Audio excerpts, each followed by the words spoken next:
the beer store seems to be brewing up a fight with the Ford government when it comes to its promise to put beer and wine in corner stores. And it could leave taxpayers with a real financial hangover.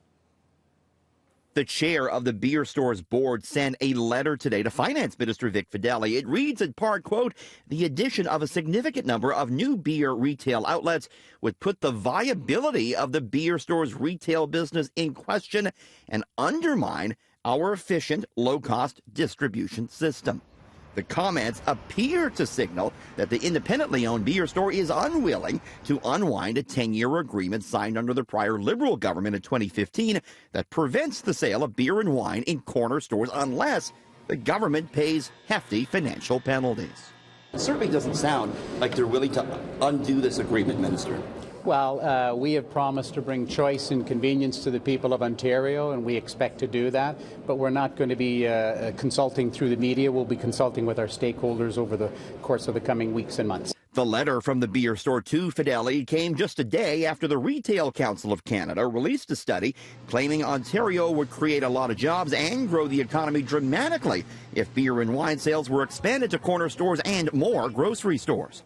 The report from the Retail Council, Independent Retail Council of Canada yesterday, who said that this will create 9,000 new jobs in the province of Ontario, as well as adding $3.5 billion in growth to our GDP. We're going to drink $3.5 billion more just because it's in corner stores? How is that possible?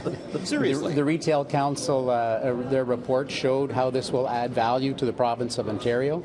The finance minister stressed the report was independent, but is it? We don't represent the corner stores, we represent the grocers, to be clear. I mean, we do represent some corner stores, but obviously the bulk of them are going to have to make their own pricing decisions. Is this an independent report if you represent the grocers? Don't they want booze, more booze?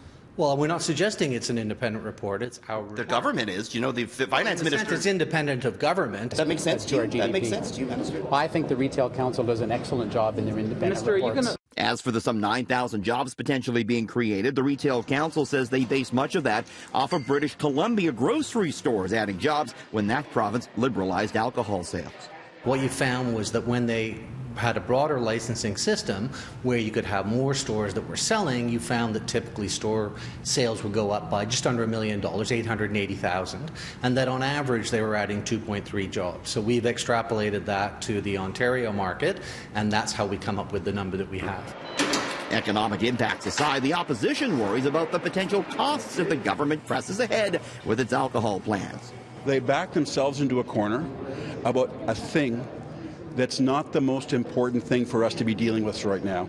So with the beer store and the government seemingly digging in their heels, it doesn't seem like we'll be picking up a six-pack in our local convenience store anytime soon, at least not with taxpayers shelling out a lot of green.